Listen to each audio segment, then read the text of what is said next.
Let's move on with some business news for you now. Stephen Carroll joining me here in the studio for that. Hi there, Stephen. Hi, Catherine. Now, we're going to start right here in Paris. As everybody knows, it's one of the world's favourite tourist destinations.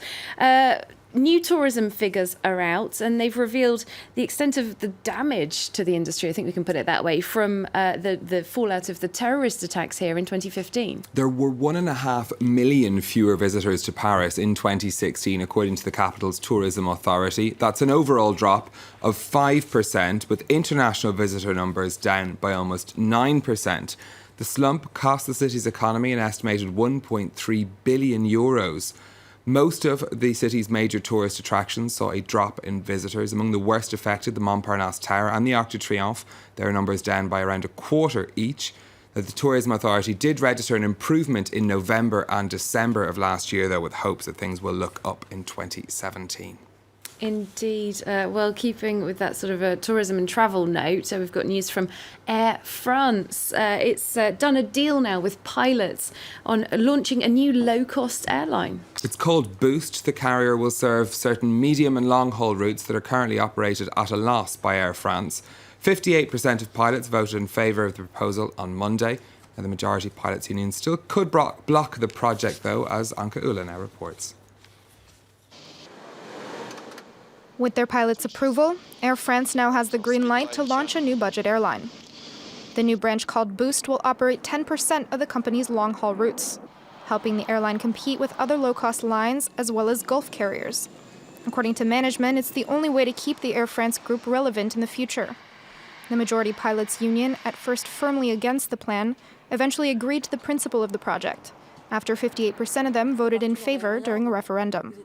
It's true the company got a yes from the pilots' union to create this affiliate, but that doesn't give them free rein to do whatever they want. And it's very clear that the conditions needed to launch this affiliate will still need to be worked on, because the management's project has some clear holes that need to be filled.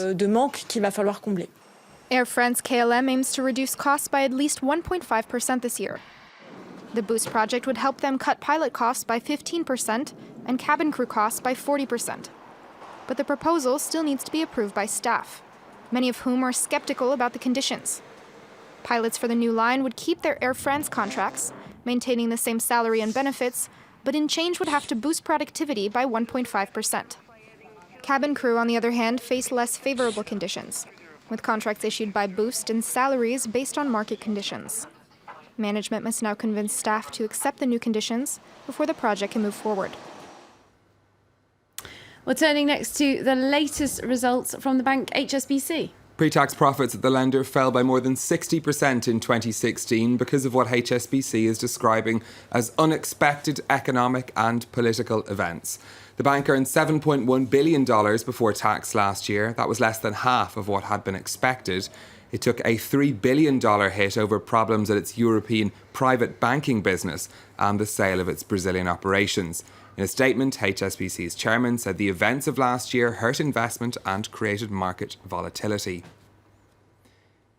Meanwhile, the world's biggest mining company, BHP Billiton, swung back to profit in the second half of last year. Company reporting net profits of $3.2 billion compared to a loss of almost $6 billion the previous year. BHP's earnings boosted by a resurgence in commodity prices.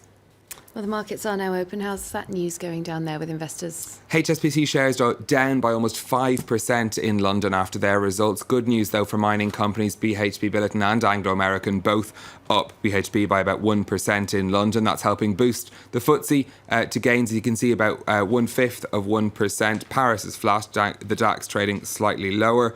Over in Asia, we had a mixed picture there too. Some gains, though, on the Nikkei in Tokyo. Japanese shares buoyed by news of progress in Greece's debt talks. The Nikkei finishing up 2/3%. Just some small falls there in the Hang Seng in Hong Kong that you can see.